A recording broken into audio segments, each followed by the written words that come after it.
this room will have most of our presentations are about K-12 education in Vietnam. So we actually have a quite diverse range of topics to discuss in this room. So now I think, please allow me to start. I would like to introduce you. First of all, my name is Han Mo, as you can see. I'm the chair of this session. I'm from the University of New South Wales, Australia.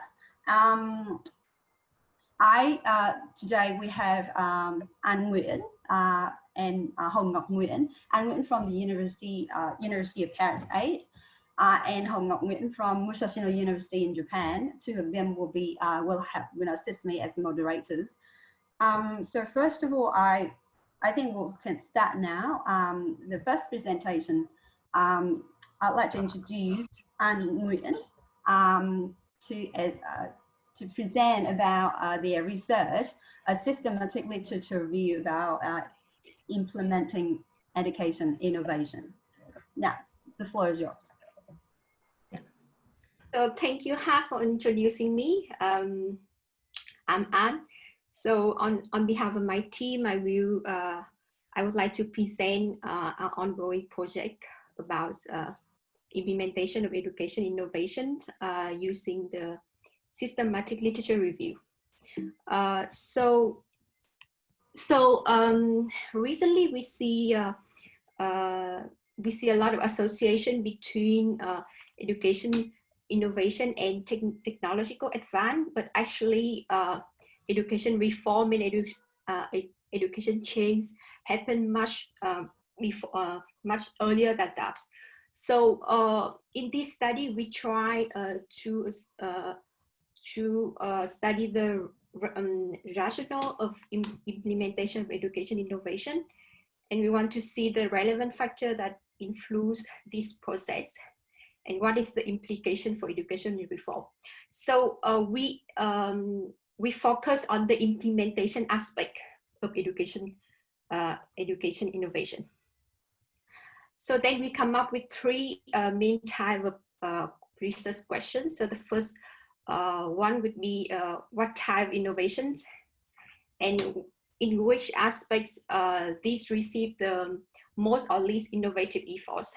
And then we study why and what challenges were reported or anticipated when we implement, the system implement the education innovation.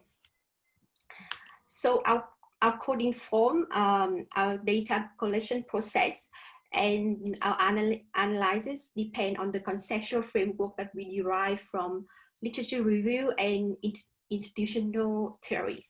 So from literature review, we define 4 elements of the education innovation, which is a vision, goals, aspect of implement innovation, and selection of innovation. And these 4 elements interact with internal and external factors derived from institutional theory. So in external and internal factor can be isomorphic pressures or actor-related issues. So we will come back to these 2 types of factors when we go further to the finding session. So the method we use is systematic literature review. So you can see the keywords, the database, and the inclusion-exclusion criteria in the slide. So actually we start with the initial database of 277 journal articles. And then after the process of cleaning the data, we end up with about 81 final journal, final paper that go to the final rounds of qualitative synthesis. So this is the early finding from the analysts. So we see that the idea of innovation is not limited with the technological application, but we see a lot of them would be non-tech based. And they happen in various contexts, range from Asia to Europe and the US and Canada. So for each context, we see a different vision of implementing education. So it can be accessibility, equality, improving the learning environments, or impacting students with so-called 21st century skill to become a global citizen. We spend more time, I will spend more time with the sort of third research question when we look at the constraints factor that the system face when implementing the education innovation. So the first type of constraining factor is external pressures. And you can see that the majority of the reported case would be the isomorphic pressures. So it ranges from legal framework, public pressures, international trends, funding, or value or belief. And we see the minority of only 30% of the case reported related to actor-related issues.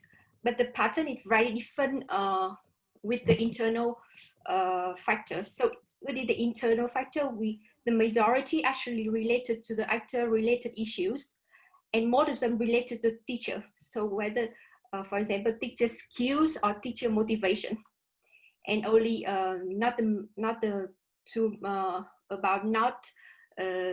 not many things that related to the external isomorphic pressures like the external constraining factors.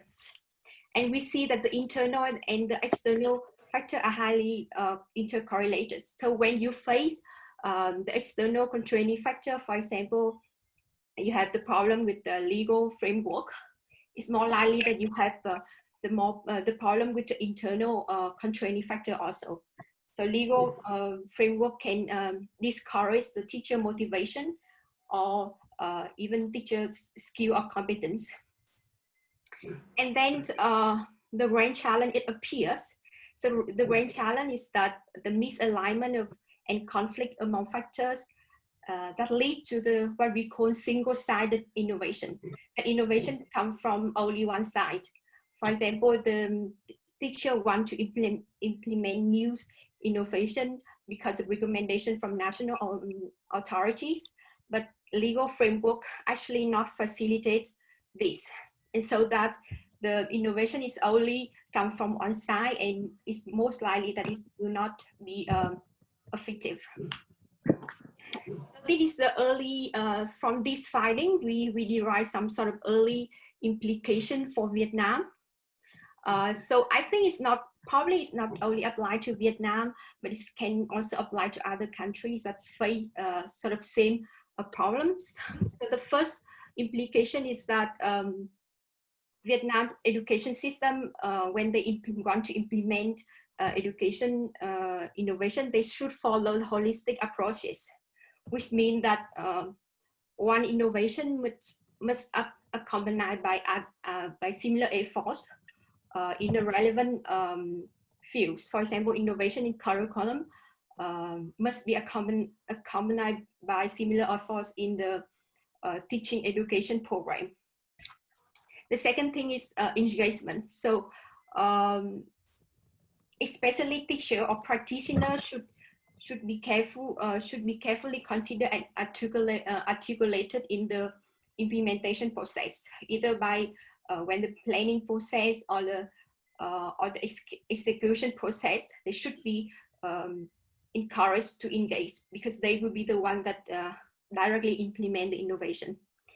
And the third one would be the leadership. So school leader should be also equipped with leadership skills. That's also very important, because when we say about the misalignment and conflict, we see that many one that don't actually they don't come together, they don't align together to the same goals. So school's leader should be the one that support the main actor to support the teacher, and they should have leadership skills to facilitate the innovation.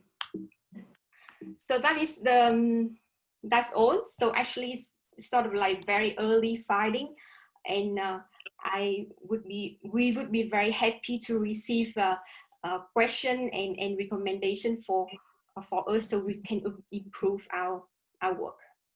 Thank you. Thank you very much. Very just right on time. So now I would like to open for questions. If you have any questions, please raise your hands, or yeah, so we know, and then unmute yourselves and address directly. Yeah, so in the chat box I see and there's a question. First of all, can you define what kinds of innovation are you concerned in this research? So as I said in the beginning, so we not only look at the innovation, it's technique, sort of like ICT or technological applications of ICT or digital advanced to education, but we also look at the educational change and educational reform in both the national level and also in top also national level and bottom level like school or classroom. Yep. Yeah, and we had someone to raise it. Yeah, so please, yeah, raise your sorry, I can't see who raised hands here, but you can unmute yourself. I see one person raised hand, but I don't know who they are. Yeah, it's me. Yes. Well, I did raise my hand. So it's Jonathan London. I'm at Leiden University in the Netherlands. Thank you for the presentation. One of the things that I'm most interested in these days has to do with sort of subnational variation and trying to ascertain patterns across provinces, since there are so many of them, in features of governance. I hate to use that word, but we'll use it for the moment, of education. And I guess my short question would be, in your explorations, do you observe any interesting or notable patterns of variations across or even within provinces or across regions that maybe you could share with us, or perhaps ideas about pursuing that aspect of research? Thank you. Okay, thank you. So if I understand correctly, sort of like, and I said that the context is varied, so they can happen in Asia, in Europe, or in US. So actually, the regional analysis is possible because we have sort of like we have the observations come from many different reasons. But actually, unfortunately, we have not done the regional analysis yet. So what I said is that it's very early. So in the pattern I show here in this, I mean in the 6th slide, we focus for this step. We focus on the controlling factor and with the host sample size. So actually, we have not done the regional analysis within Asia or within Europe, within American that you suggest. But I think it's pretty. I mean, I think it's pretty good idea to look at, because different regions can have very different pattern in terms of innovation that they implement. Yeah. Okay. I'm sorry for missing that, but when I think about Vietnam, this is one of the questions that interests me most. So thank you for that. Yeah. So I think probably the practitioner that working in Vietnam, they might be provide the pattern, because actually in our samples, we don't have the journal paper that present the educational change, educational reform, or educational innovation in Vietnam actually. So so for Vietnam, probably we don't have real literature to provide the real answer. So for you, so probably the practitioner might know better the pattern than the literature now. Thank you very much. Yeah, so there's still questions, but I guess that Anne has to answer these questions later to give time to the next presenter. Now it's another presenter also named An.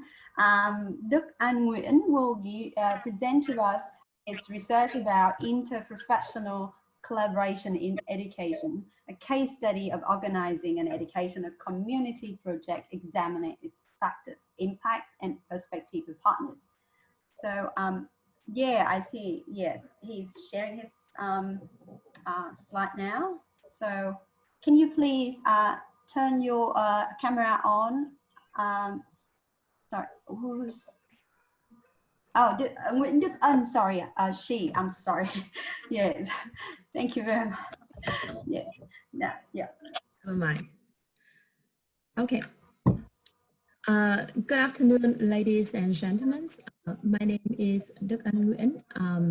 I am a lecturer of English from Tebak University. It is my pleasure today to be here to present to you my paper entitled Interprofessional Collaboration in Education, a case study of organizing an educational community project, examining its practice, impacts, and perspectives of partners. So let's start with the term interprofessional collaboration, or IC. Sorry, this one. IC involves two or more organizations to organize an activity and or achieve the common goals. And IC is important in this integrated world and has become a tendency of the development. However, it is difficult to deliver IC effectively, especially in Vietnam context, because it is not familiar when one organization is responsible for the whole process, and IC goes beyond our traditional ways of thinking and working. And furthermore, it is really challenging to manage the overlapping roles and the distinct competencies of the IC. And that's the reason why the case study of organizing an English extracurricular activity named The Beauty of the Rugby's was implemented at Thang Secondary School, in which 6 partners were involved. In conducting these projects, we focus on 3 main points. They are also the research questions. First, the effectiveness of the IC. Second, the partner's perspective on the IC. And third, the key elements to make IC more effective. To collect data, we conducted 86 surveys, 8 interviews, and direction from 6 partners within 2 weeks in late January 2020. We were all very carefully in organizing by figuring out the 5 main staff with the specific tasks and the partner's responsibility and involvement. Because this was the first time in Sơn such collaboration were used. The mentoring and supporting was highly emphasized in this project, and particularly in the lower levels, school teachers and student volunteers directly work with the students for mini projects. And at the higher level, Tebak University and English language centers support the school to design the content and the main activities of the events. So what we have found, we found out? Let's move to the findings. Firstly, to evaluate the effectiveness of the IC, besides the data often from the surveys and interviews, thank you emails letters and Facebook posts was further used, and it can be assumed that IC was effective when the SIP partners successfully organized this activity after 4 months working together.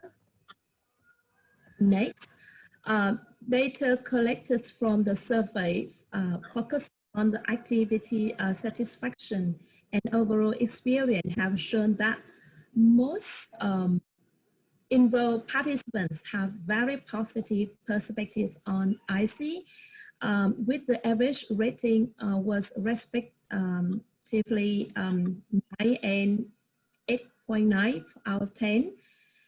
And furthermore, the majority expressed their desire to apply this IC model in their future activities and collaborations. As mentioned before, delivering IC in Vietnam is difficult. And in this case, the keys to show it included the openness and readiness for the IC from the authorities, the mentoring and supporting plan, as well as the partners' high responsibilities and effective sharing and teaming. Such lessons learned from these studies were highlighted as a success factors needed to make IC effective.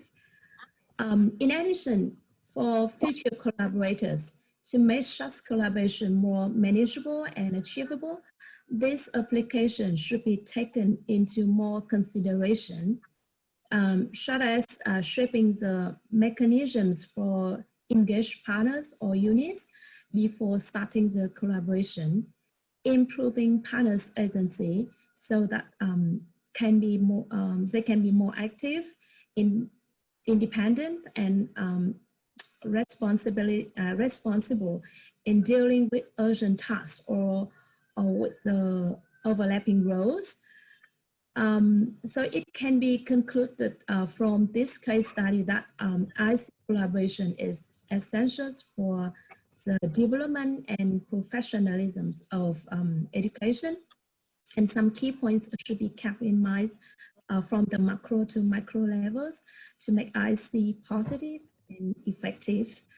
That is about my presentation. Thank you very much for your attention.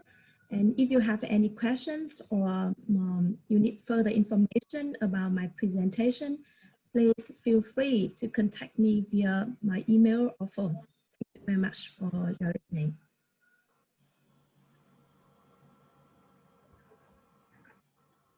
Okay, thank you very much, Nguyễn Đức and our presenter. Now it's your turn to ask questions to our presenter.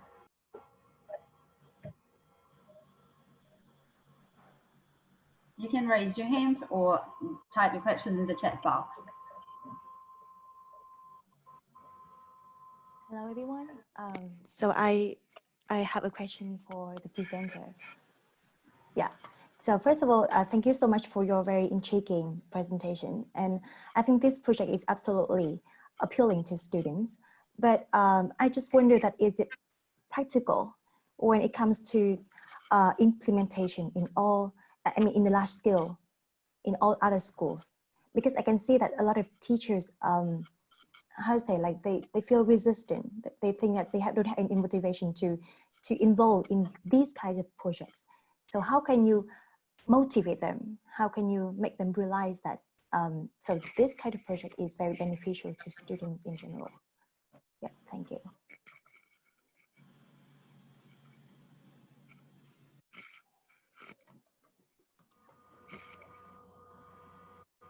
Hello, could you please address the question? Yeah, yep. Okay. Thank you, Ms. Phương Nguyễn, for your very interesting question.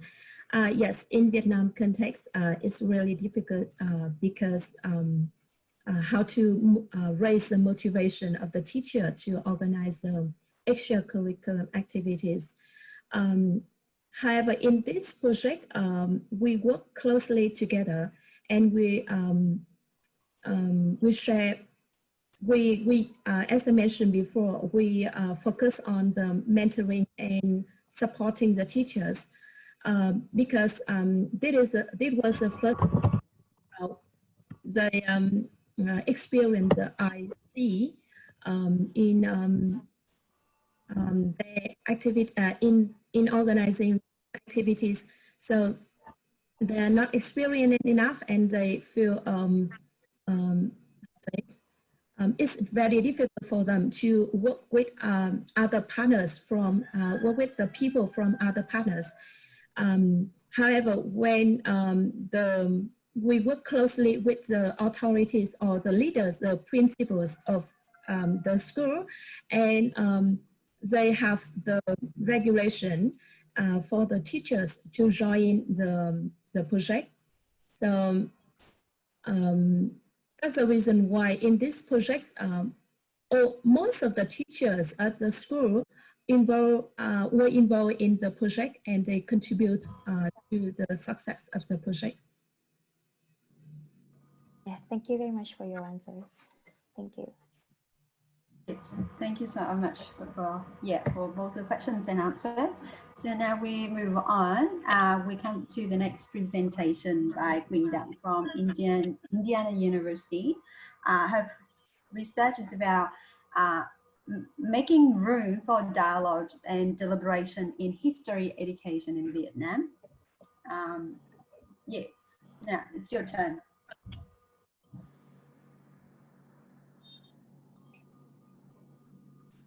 Good day, everyone. Can you hear me well? Yes. Well, it's now nearly 4 a.m. I've been up all day, so my brain is not working well. If I make any mistake, please do forgive me. Before I start, I would like to share briefly that this is not a research yet. It is kind of preliminary idea, and I will continue pursuing this idea throughout my research time in Indiana University. So I would very welcome your feedback and questions so I can develop it further. So my presentation deals with dialogue and deliberation in Vietnamese history classroom.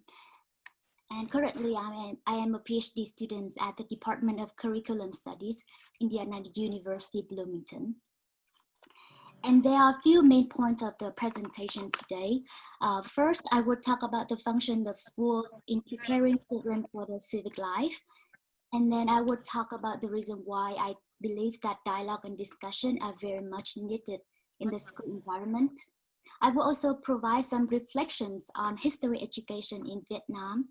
And if time permits, which I'm not very sure, I will share with you some of my suggestions for reshaping the curriculum and teacher education program. So one of the main functions of the school is to prepare children for their civic life. And in another word, schools help to equip young children with knowledge, skills, and attitude to lead a meaningful life, to engage with others meaningfully and civically. School should also play a role in developing students' viewpoints and opinions towards public issues, and finally to participate meaningfully in the public sphere. And to be able to initiate or enact their role as citizens of a country, or to enact their civic participation. I believe that children at very young age need to develop the habits of initiating, participating, and sustaining dialogues and discussion. So therefore, I'm advocating for fostering dialogue and discussion in the school environments. So the outcome of a dialogue is greater understanding. And greater understanding comes from the opportunities for people to listen to each other, especially with those who have different viewpoints, and to talk across the differences. Meanwhile, deliberation or discussion is the process of carefully discussing, weighing alternative options, and finally to come up with the most possible informed and reasonable decisions. And considering the fact that children nowadays are living in an age of digital information with constant influx of information, and the previous speakers also mentioned the danger of disinformation, fake news. But I also believe that students will not only encounter fake news or disinformation, they also encounter different perspectives and even so conflicting ones. And if they are not prepared to encounter with those viewpoints, they will not be ready to engage with others and to participate meaningfully in a life that has becoming more complex. And among subjects at school, I believe that history education as a component of social science education has great potential to foster dialogical and engaging learning environment for children.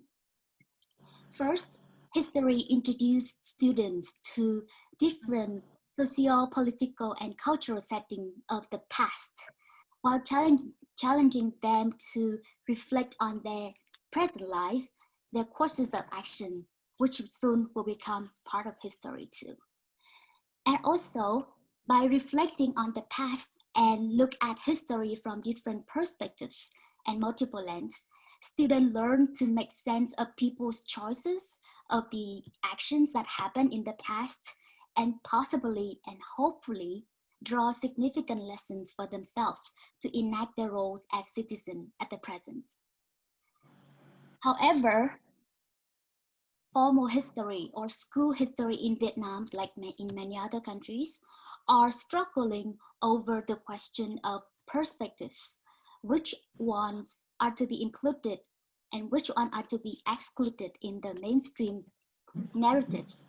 And also another question in the education sector is the question over how to make students learn or remember history better, not how to engage students with history, nor about taking students' voices and perspective seriously.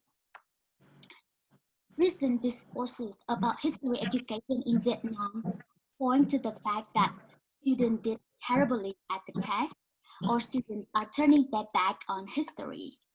The efforts for changes thus pour into improving teaching methodologies and trying to make them interesting. I would say that these efforts are indeed helpful in some ways, but they do not fundamentally change the nature of the purpose, which is to make students get higher scores and to remember history better. In my opinion, the missing piece here is a deep understanding of how students perceive and interact with history, not as just a subject matter, but history as a course of study of the past and how people in the past live, and how the actions in the past that impact and continuing impacting the present, and what they can do with the history that they learn. So for that reason, I think that it's important to take students' perspective seriously and deeply engage them in the history. And to do that, it requires school to create an environment for dialogue and discussion where students are engaged, are encouraged to bring out their perspective, what they think about history, how they perceive history, to share their background knowledge, and to be able to wrestle with mainstream narratives while making room for understanding or reflecting on different interpretations of history. And of course, there's a lot needed to be done to bring dialogue and discussion to Vietnamese history classrooms. For example, we start from learners, we can start from curriculum materials, we start from teacher training, policy making. But within the scope of this presentation, I'm looking at the curriculum and history teacher. Just double check whether I have time to go through these, or we're gonna save this for the Q&A section. I think I still have time.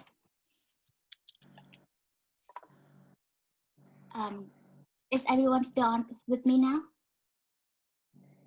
Okay, yeah, so I still have time, right, to go through these, or I should save time for Q&A. You are muted. Hang Ho, you are muted. Yes, You're muted again. I can hear you. you have 2 minutes left for your presentation and another 3 minutes for your Q&A. So please use your time wisely. Thank you. So I would stop here and I will keep my suggestions here on the screen. So we have 5 minutes for discussion because I really look forward to hear your opinions and feedback. Thank you.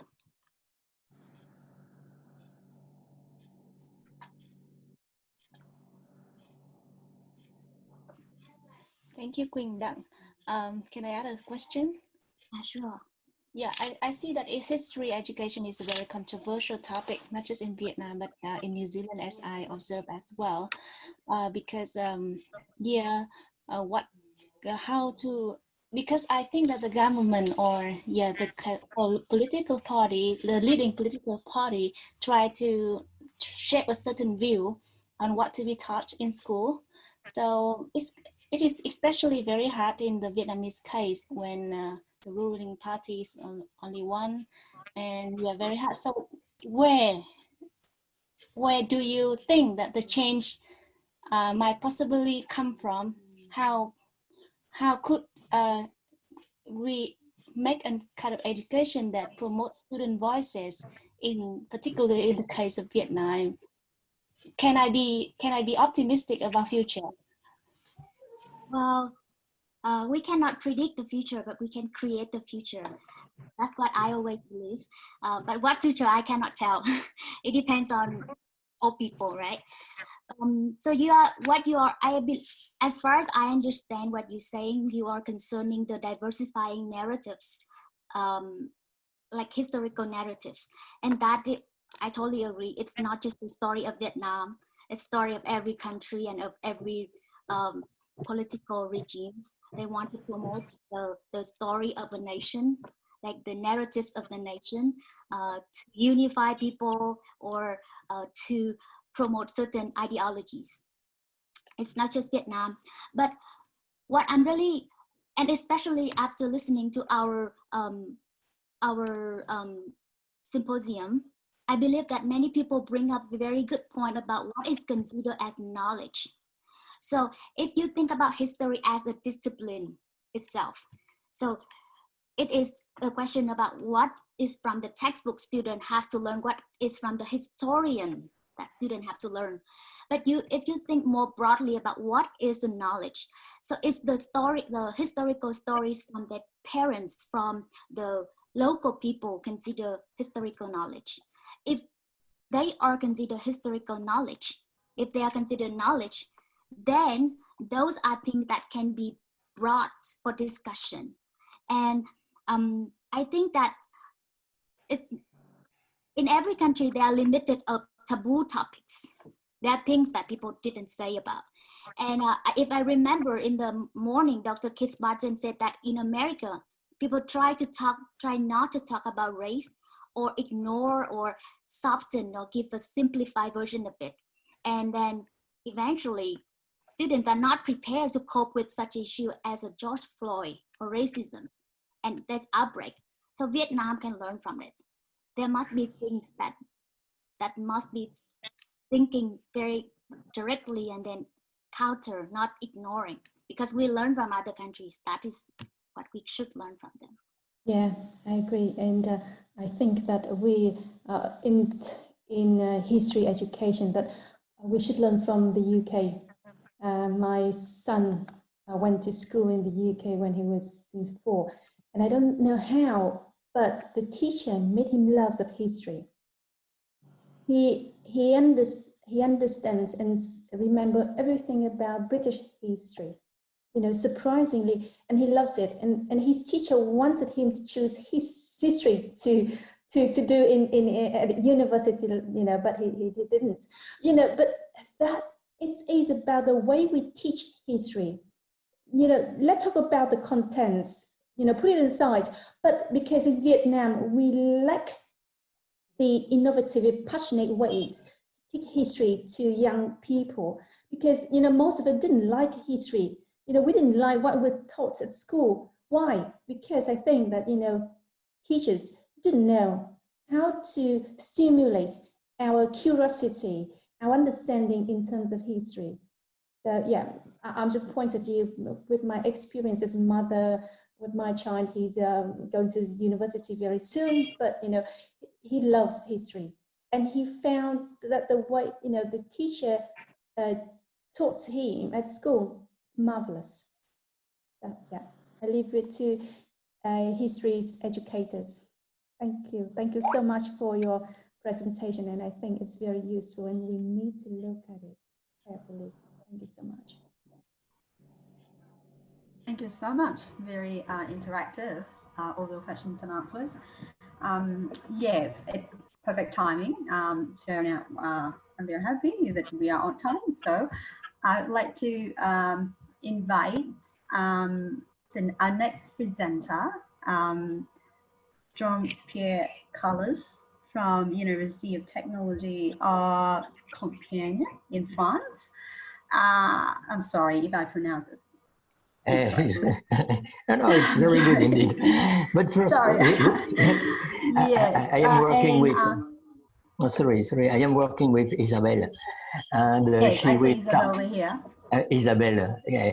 Yes, Isabella. So thank you. first she will speak, and after I will speak. Okay. Oh, sure. Thank you. Thank you very much, VES, for the organization of this virtual conference. So yes, Jean-Pierre and I are respectively a researcher in project engineering and PhD candidate in sociology and public action.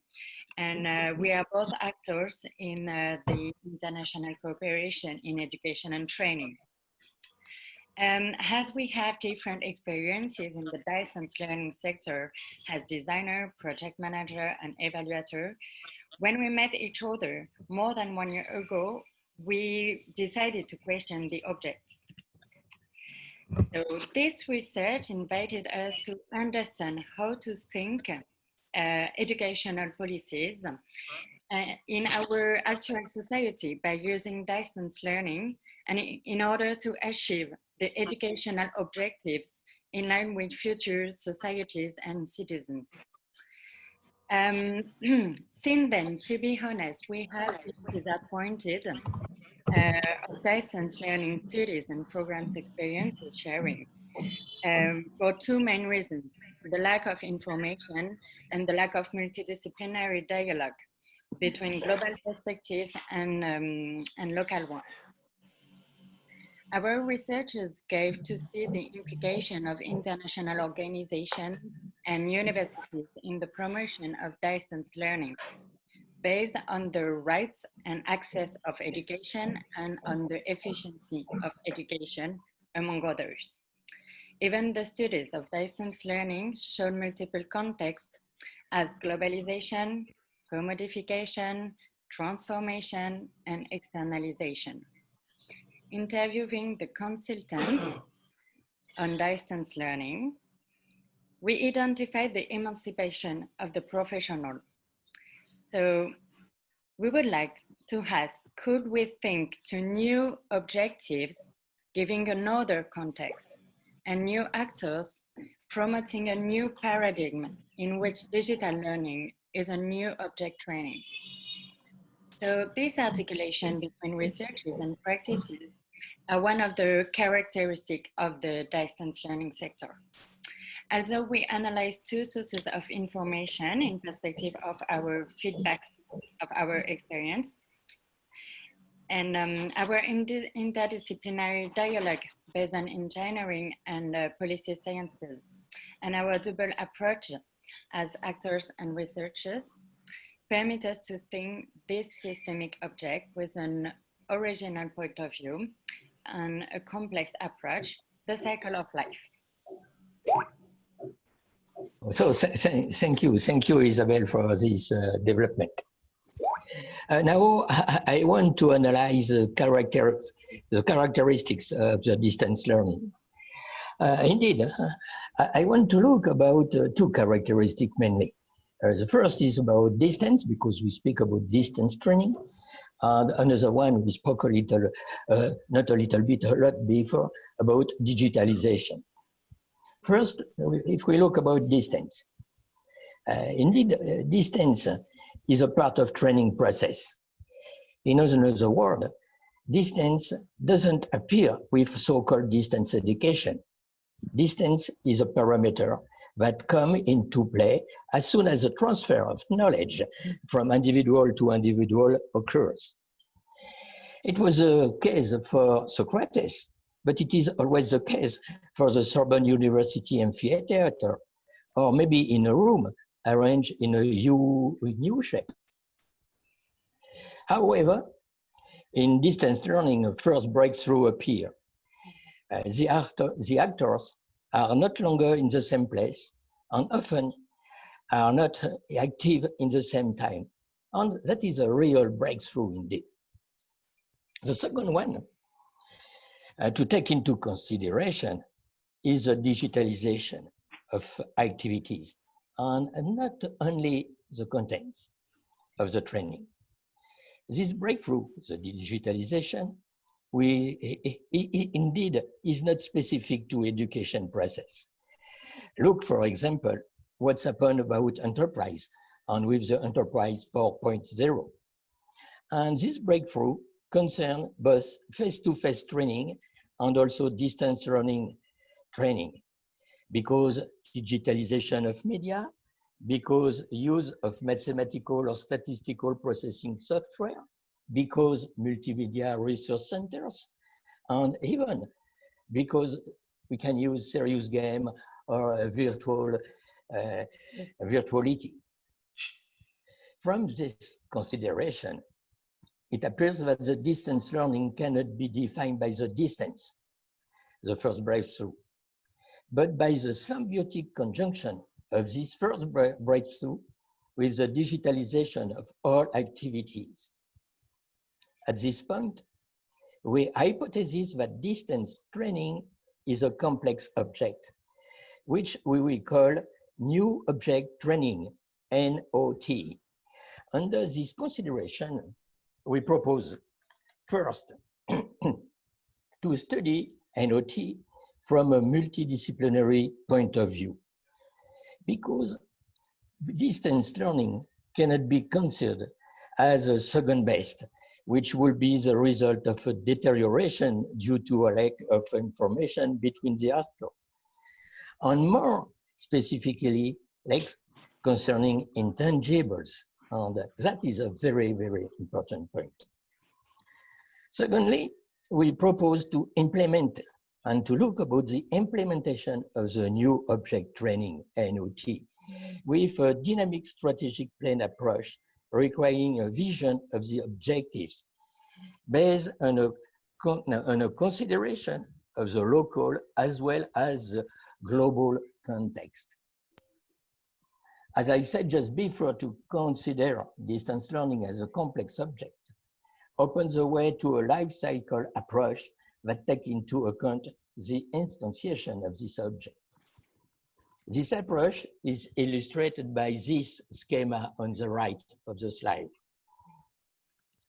And this schema shows us that it is possible to have a double reading of the information inside. The first, a chronological one, a chronological reading in two stages indeed. First, from need to a given, in a given context, sorry, to objective. And the second one, from objective to solution, innovation, and evaluation, in order to be able to make improvement or even ending the system we developed before.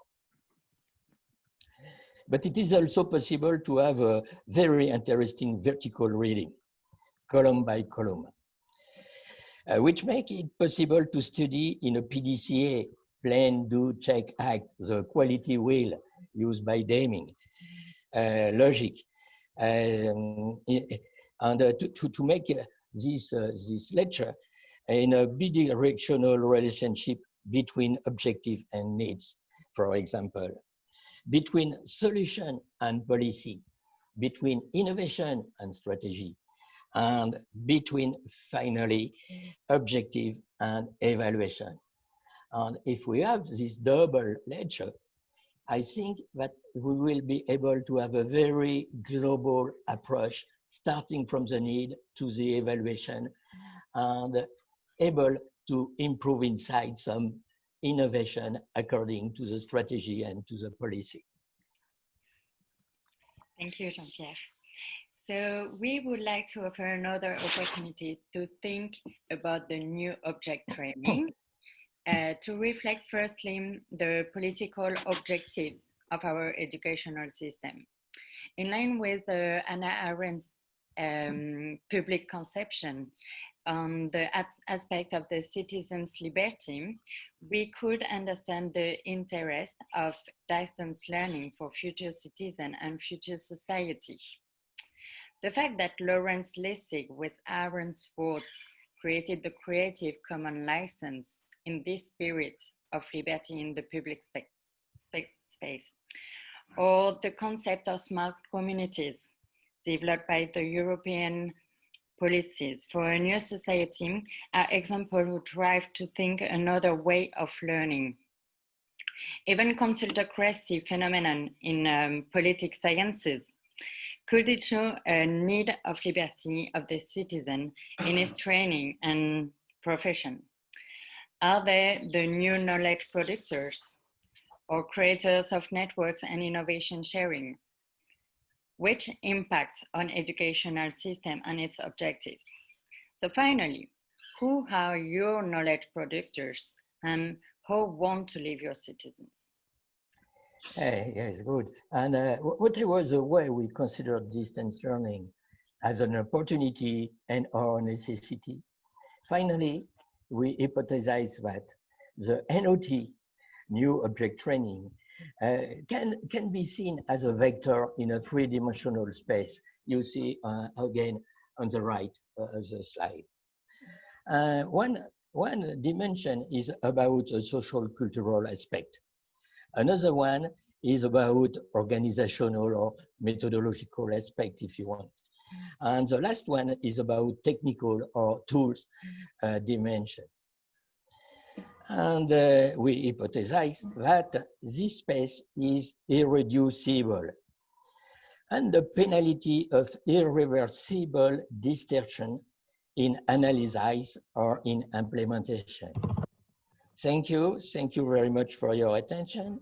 And it will be a pleasure for me and Isabel to answer to your question.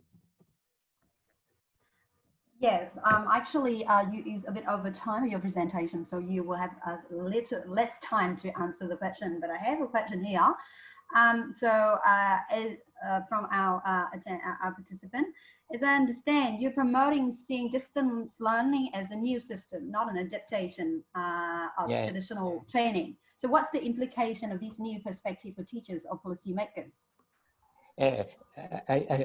Your question or remark is very, very important.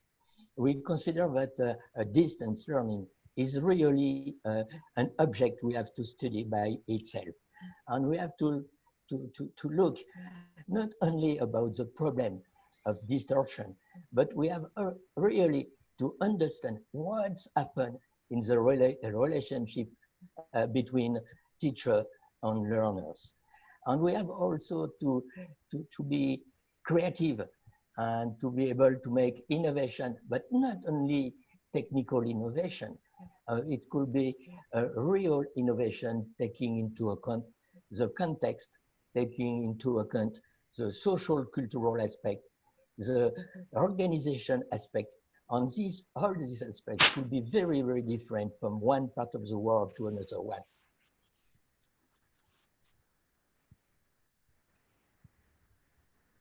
Sure. Yes. Yeah. I hope that the answer is satisfying to you. So, I mean, to our the attendees. Yeah. So, thank you very much. There are more questions, but we will forward to all our presenters other questions later. Thank you very much. Now, yeah, I'm sorry, I'm quite conscious of time. So our next presenter, I'd like to introduce Mr. Lê Đông Phương and Ms.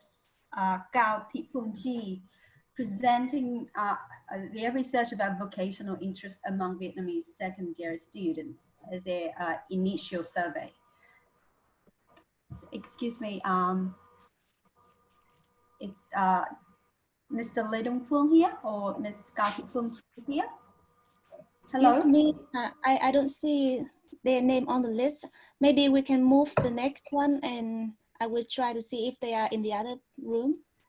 Okay, yeah, sure, yeah, that'd be great, thank you. So in that case, yeah, maybe there are some technical issues here. So in that case, I will move on to the next next presenter, Miss Nguyễn Thị Bích Phương.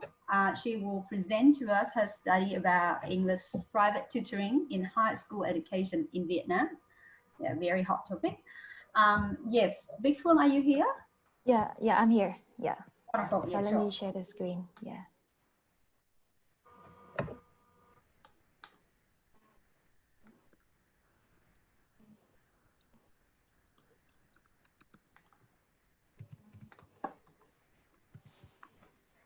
Okay, so good afternoon, everyone.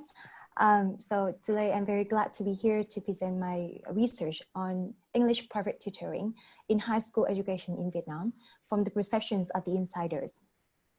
So due to time constraints, so I just want to focus on rationales, theoretical background, research methodology, findings and implications. So as you may know that when it comes to the English result of the English exam in the National High School Graduation Examination in Vietnam, the year 2019 recorded up to 80% of students who scored just under 5 out of 10 in English exam. And in the same year, the average score was just 4.36 out of 10. And this year, 2020, also marked the final year of the project 2020 by the MOAT of Vietnam. And this project focuses on improving the English capacity of English teacher in Vietnam and also pedagogical skills. And this year also marks the implementation in the large scale of the 10-year English textbook series. And furthermore, while Vietnamese government has already banned after school classes, still up to 77% of students were involved in English private tutoring, according to a survey by Education Development Trust in 2018. And until now, there's still no research employing qualitative method conducted in Vietnam to investigate the perceptions of stakeholders in Vietnam. So one question has been raised regarding the effectiveness of English private tutoring, and the lack of insights from the insiders leads to the lack of proper policies. And that's the main motivation for me to conduct this research. So the research aims to investigate the motivation for involvement in English private tutoring, influences and effectiveness of this form of education from the perspectives of stakeholders. And 3 research questions have been asked and answered. The first one, why do teachers, students, and parents involved in English private tutoring? What are the impacts of this form of education on students? And what are the perceptions of teachers, students, and parents about effectiveness of English private tutoring? And this research employs the thinking tools by Bonjour 1992, including field, habitus, and cultural capital. So regarding habitus, this is a structuring structure which organizes the practices and perception of practices. Field is a term to refer to the relationship of social space and its own structure and forces. And cultural capital refers to the legal or legitimated and dominating culture in the society through an incorporating process of economic resources, education, cultivation, and just to bear in mind that cultural capital can also be used to generate privilege for certain groups. So in my research, there were 18 participants, including teachers, students, and parents from 3 different cities, Hanoi, Ho Chi Minh City, and Da Nang. And I used qualitative method. To be more specific, I used a semi-structured interview, and then the data was then analyzed to identify the themes. And here are the findings. So first, regarding to the very first question, reasons for involvement in English private tutoring, there are 4 major motivations.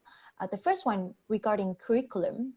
So all the teachers, students, and parents reported that the major motivation for them to involve in this form of education is that this form of education can help their children to gain knowledge, to improve their English skill, and to improve the scores at school, and to get the high result in the National High School graduation examination. And another reason is that the heavy workload at school leaves teachers no time to impart all the knowledge in the coursework. And the second motivation is learning environment. Teachers and students mentioned passion. When it comes to the passionate students, a lot of them mentioned that they think that when they attend after school classes, they have greater motivation. They have the passion for English because they realize the importance of this kind of language for their future studies and also future career. And teachers, especially teachers under the age of 30, they reported that due to the restrictions from the authorities at school, they don't have a lot of freedom in terms of making choices of curriculum, of materials. So when they open their own classes, they have more freedom to make some adjustments to suit their target students. And pressure.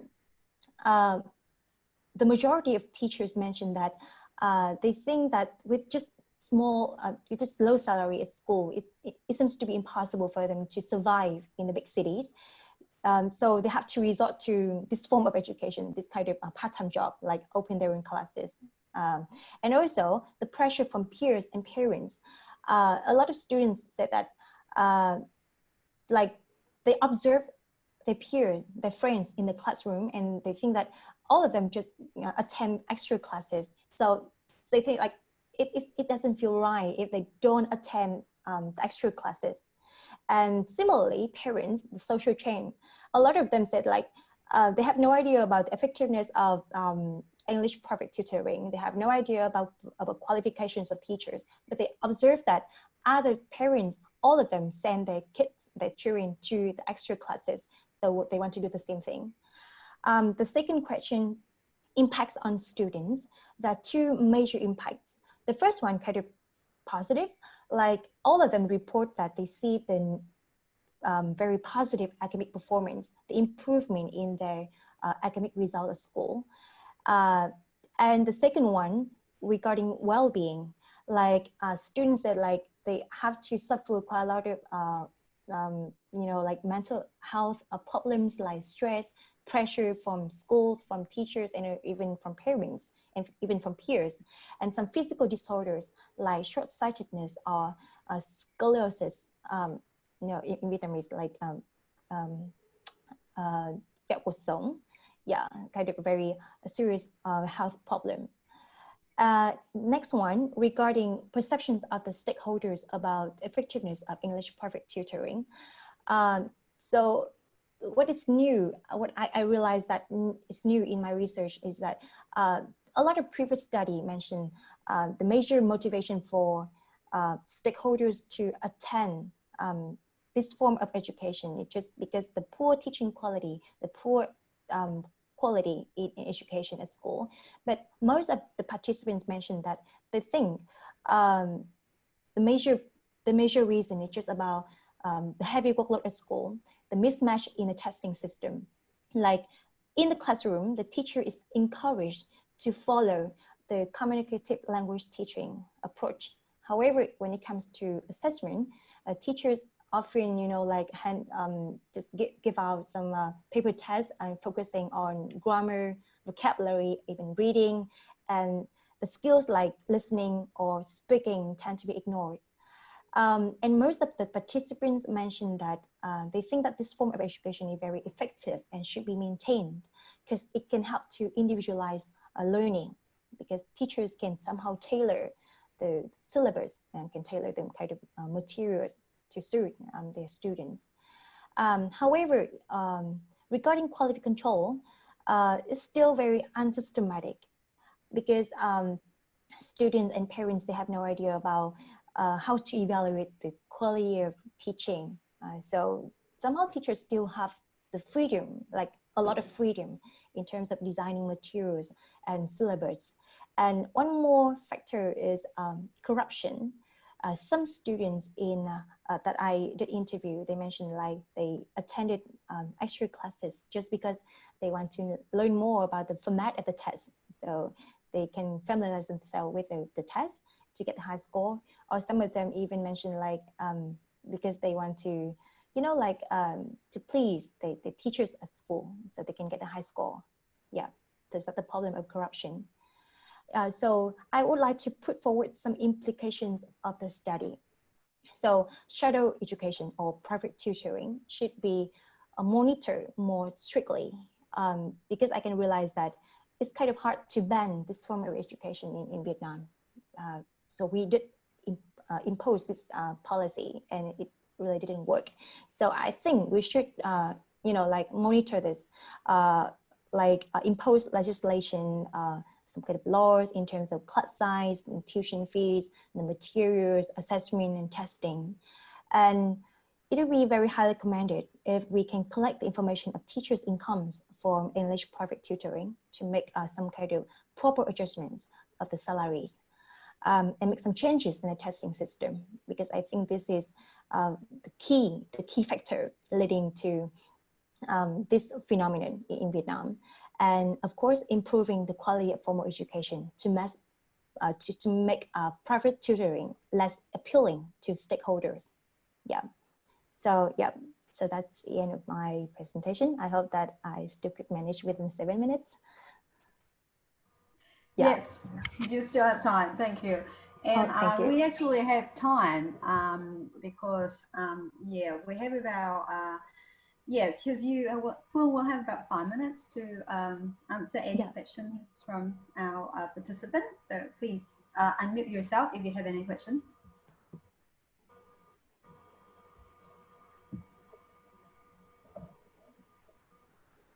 So I really appreciate if you have any questions or recommendations for my research.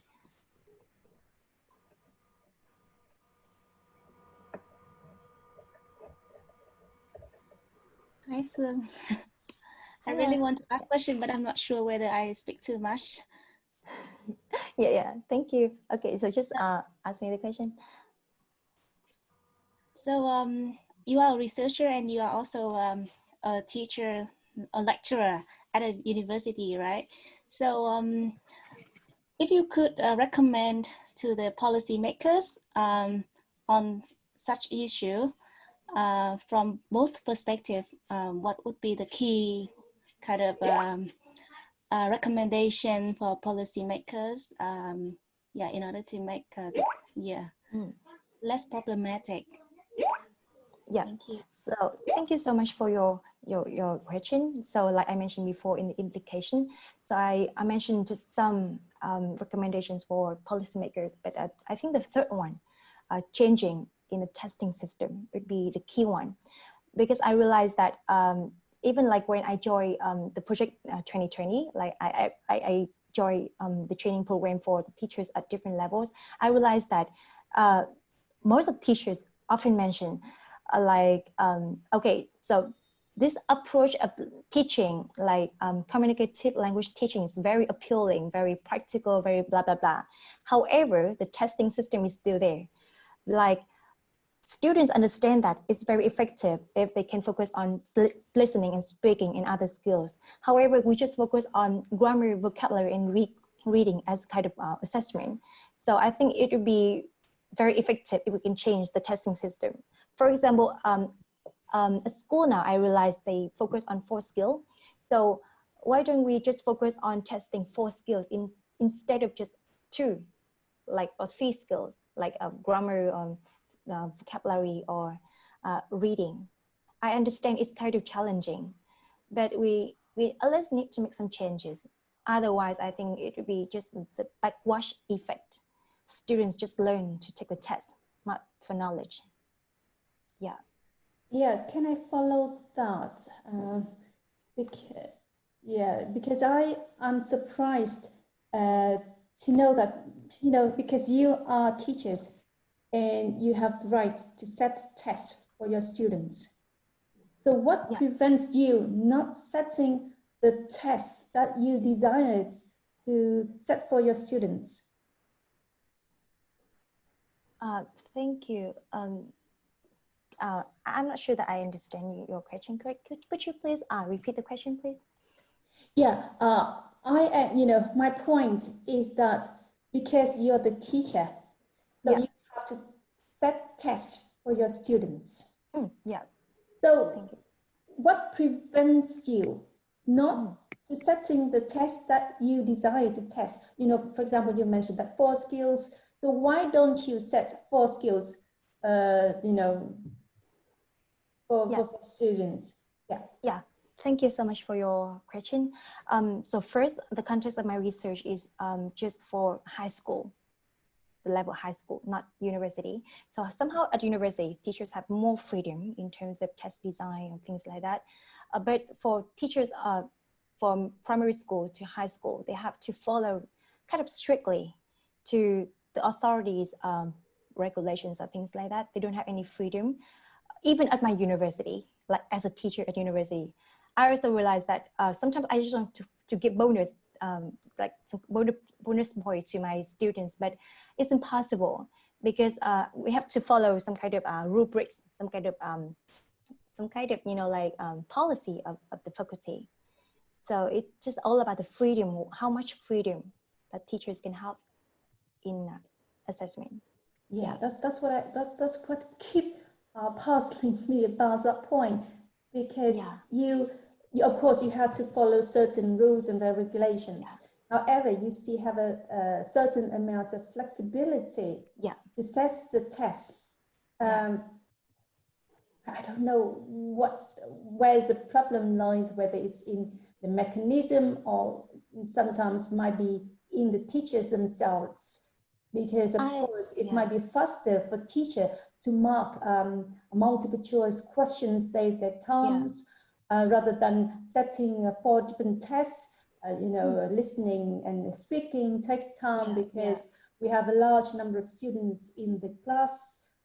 So if a teacher have to set 4 different types of tests, it takes them 4 times workloads, that sort of thing.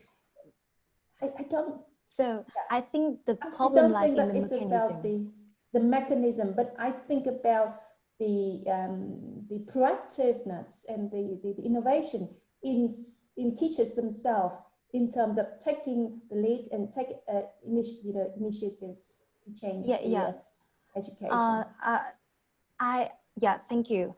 I understand your point, but the problem is because I talk a lot to teachers from different levels, and they did one change, but they couldn't.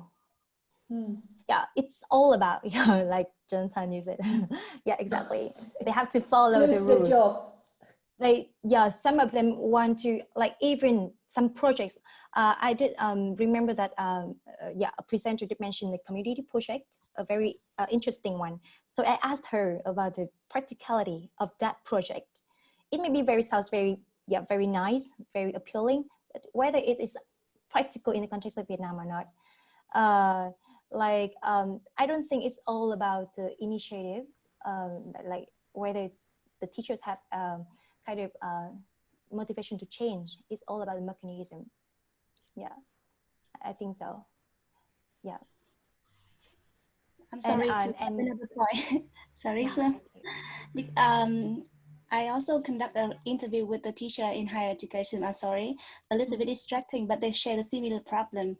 There's the national curriculum framework, and they are not allowed to diverse like 20%.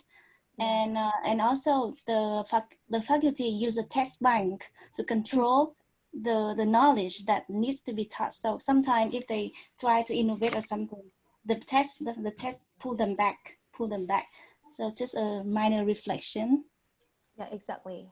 Yeah. So so that it means that some of you have to become policy maker in order to change it.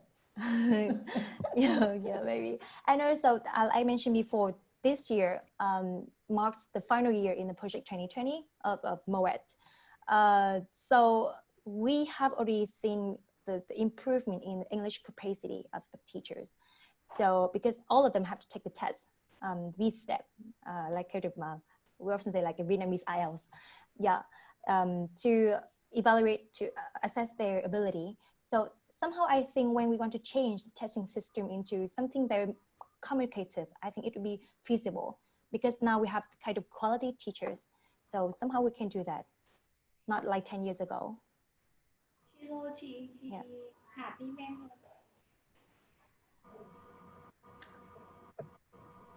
Thank you. Yeah. Thank you. Thank you so much.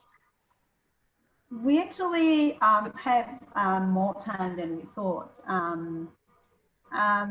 So I'd like to open the floor to all the participants and the presenters, because there are some questions that are unanswered because of time before. So I have a question here to address to Queen Dan. I'm not sure is Queen still here. Yeah, there's a question for Queen. Yes, I'm I know. still. Oh, great. Thank you. I know. I'm so sorry because it's really, it's early morning in America.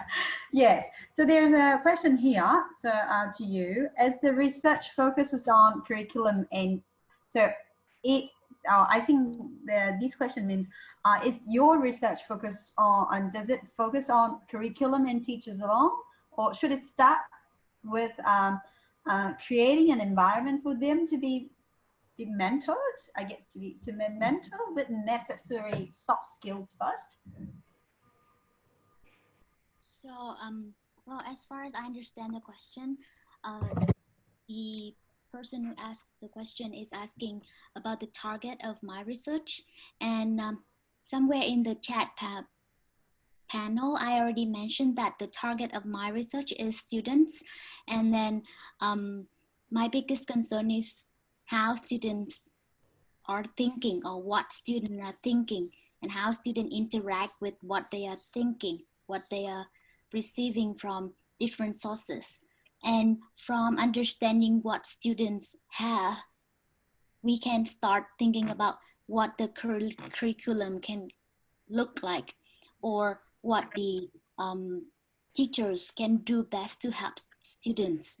Of course, students are not the only factors when it comes to creating curriculum or designing any education policy. There are many more factors that we've seen in our discussion. But I just say that it's my interest, research interest, that focuses on students' understanding. So, and then because that's something that I haven't seen much in Vietnam, especially when I did some literature research on how Vietnamese students are thinking, we talk a lot about approaches, but indeed, we don't know how students think. We just think that this is the way to do it without really think about whether or not students think that way. It can be applicable for American students or English students, but that doesn't mean that it works for Vietnamese students, especially in the context of our economic.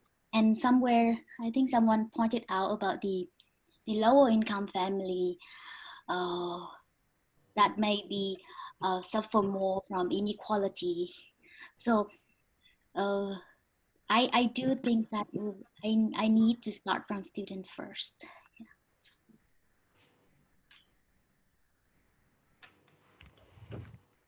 Just on that last point, I think it probably is important to talk to people who are excluded as well, because there's loads of people who are locked out, and I think at some point in your research, it would be important to attend to the entire population and not simply those who are selected because they have enough money.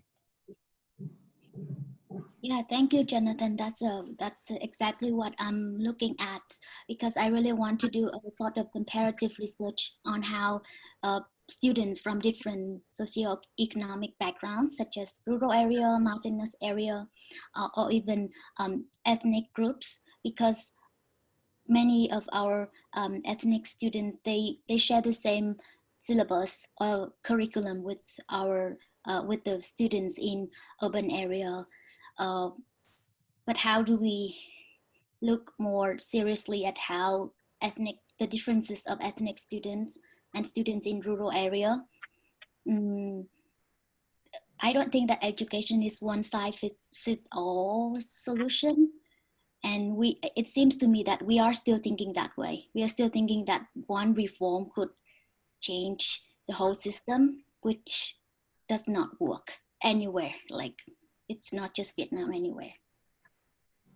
And just, if I might add to this discussion, you know, perhaps I'm not as aware of all the research that's going on these days, but it's pretty obvious that there's renewed energy needed to questions about equity. I mean, everybody's aware of the equity issues. They've been around for 25 or 30 years. But for me, one of the things that's striking is how, you know, within policymaking circles nationally and at the local level, there's been this gradual acceptance or tolerance and even a sort of passive endorsement reflected in statements such as people with more money have more demand, and statements of this nature. And so I think, you know, as I said, equity is not a new concern, but in the context of Vietnam as an expanding economy, I think it would be an interesting thing for some of you to do, to perhaps identify a set of researchers who are addressing these equity issues, and certainly in, you know, extra study, this is one area where it crops up. So just a general point. Yeah, of course, that's very important. Thank Sorry, you. I'll say one more thing, is that because in recent research that I've been doing, for example, in places like Nha An or Kiên Giang, at the local level, although there are rules and policy norms that promote equity to a degree, there's also this these efforts to promote, you know, so-called, you know, chung trọng điểm, you know, strategic schools or special schools or things of this nature. So I think, you know, across the system, as you said, you know, needs vary, conditions vary in different circumstances, different regions. But I think it'd be useful for maybe some of you to identify or to and find ways of energizing this discussion, because I think it's absolutely vital. Okay, I'll stop. Yes, thank you, Jonathan, and thank you, our presenters. I think we have, within this very short time, we actually have quite dynamic discussions about a lot of different topics. I have private tutoring, we have education, social equality, we have other, yeah. So I saw while listening, I also look at the chat here, and a lot of the chat mentioned about how, and I think it is an echo from our presenters and from their observation of the problems in education in Vietnam. That there are a lot of problems, but we cannot expect to address all of these problems just by one reform, and it's confirmed by our own research as well, because we see a highly interconnectedness between different factors in the education, different actors as well. But one thing I feel which is a very challenge, I think this is a fundamental challenge in education, not only in Vietnam, but in other countries as well, which is education is characterized by fragmentation. And fragmentation is what causes the problems. It can be different problems, it can be in different forms of problems. But I think the fundamental cause is the fragmentation and uncoordination between actors, different stakeholders in different aspects within education. And I hope that by having this kind of dialogic discursive platform like we have today, like this VES, maybe we'll find more agreement, and hopefully we can step by step address our problems. So I think now Dr. Thuy Phương will have some announcement for you. Dr. Tuthong, are you there?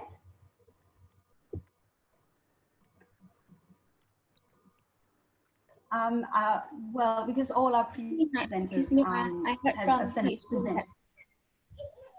Sorry, I'm sorry, I'm sorry to interrupt, but I think the announcement will be made in the closing section, I think. Oh, really? Okay. So in that case, Yeah. I think I'll thank you very much because we are perfect time now. So, yeah. Yes. Sorry, do you think we still have time? We still have 3 minutes, right? I think maybe. Oh yeah, sure. Chị Hải Phạm here. Oh yeah. Yeah. So maybe chị Hải Phạm, do you want to share something?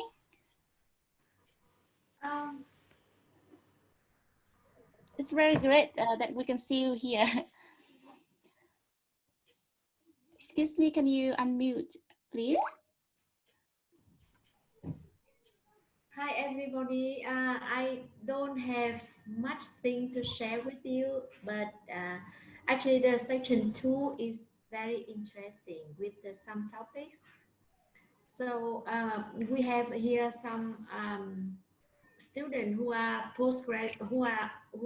take the postgraduate course refer to educational management and methodology.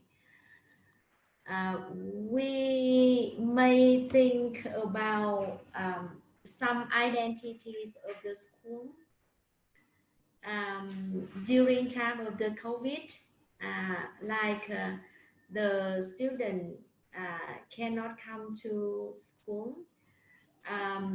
We are wondering about what we provide to the student, cognitive or non-cognitive, and how the teacher adapted to the new situation,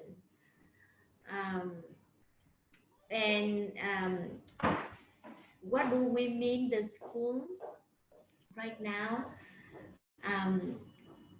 inside the school or the school as the at home, and the relationship between, or I may think about the parents should spend more time with the student, in case you know that a lot of classes using Zoom, and you know that for the primary education, if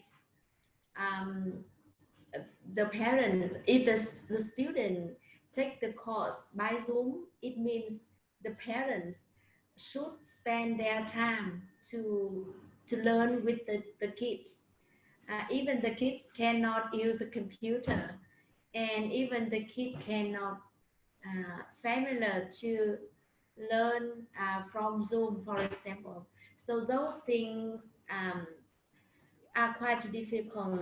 It's facing to the teachers and the class right now, and but it is a difficult. But also on the other hand, it is an opportunity to think about the flipped classroom in the future, something like that. It's just something very real thing in Vietnam nowadays. Thank you.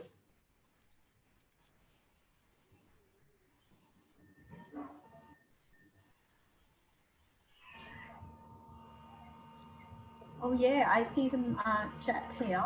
Yeah.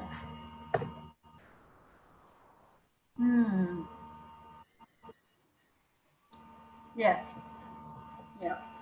Well, actually, I think the experience we have during COVID in Vietnam is not only it's not isolated, because other countries also experience difficulties as well, and parents obviously, and teachers. Here, well, in Australia, we also our parents struggle a lot, but luckily we're recovering, and kids can now send back to school full time. But I think that what we experienced during the COVID, and particularly how we deal with the COVID-19 in Vietnam, will offer a really valuable lessons for researchers, for teachers, for policymakers, and hopefully we will take this opportunity and to apply it in practice in a timely manner. So I received, yes, don't let a good crisis to go to waste. Yes, I fully agree. And I would like to invite all of our panelists and participants to turn your camera on because we're going to take a photo of all of you. So please turn your camera and unmute yourself. We will take and smile, of course. Yes, and yeah, and we'll have a very beautiful photo to all of us.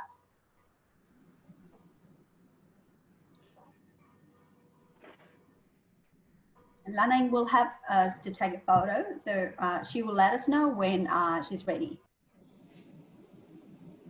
It's me, Andy. Can you help me with this one, Andy?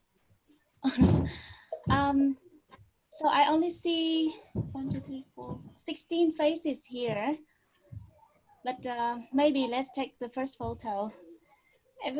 Okay, more people is coming to showing the video. So could you please wait for a few more? I think we have more participants here.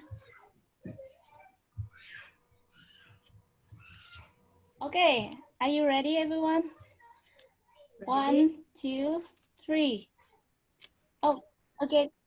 Okay, one more. I do another second. Oh, more people are coming. So lovely. So we have more people. So More people coming, and good morning, everyone. what time is it? Everyone, please turn on your audio. Excuse me, is the session end? If the session ends, we can turn on the audio and we can say hi, hello, or we can just have some quick chat before we leave the room. I really enjoyed the section today, and thank you so much, presenters and everyone. If you would like to share anything, please turn on your audio and share, because it is nearly the end and it's a very hard day today. We spent a lot of time, but we really enjoy it together. So please turn.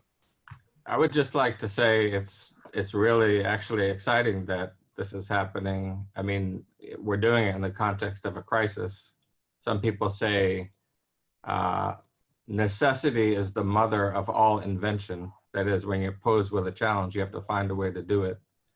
And this is an example of that, but it's very, I mean, many of you have been up for like 24 hours, so you're exhausted, but it's a very low cost, great way to discuss things. And perhaps one of the things that you can learn is that there's a lot of value in something like this, and it can happen much more frequently. And so, you know, we're used to flying around the planet for this sort of thing, but there's no reason why exchanges like this can't happen, you know, much more frequently at much lower cost. And it's just, it's great. So I congratulate the organizers on following through on this. Thank you so much. So we look forward to seeing you in the near future events. Thank you. Gismi, can you show something, or can you do something together so that I can take another photo? I don't know how to make it, but yeah, people do anybody, right? Anybody know how to make the heart shape? I don't know how to make it. Gismi, the director of the communication. Oh, this one? Okay, sure. Let's, yeah. And Andy too. And Andy. So much. Okay, so I do the 1, 2, 3. Another one. 1, 2, 3. Thank you so much. It's done. Thank you. We're now coming to the main room, and for Thủy Phương to close the ceremony, and at the same time to announce the best paper award. So please come back to the main room. Thank you, and see you in the closing section. Thank you, everyone. See you there. Thank you, everyone. See you. Thank you.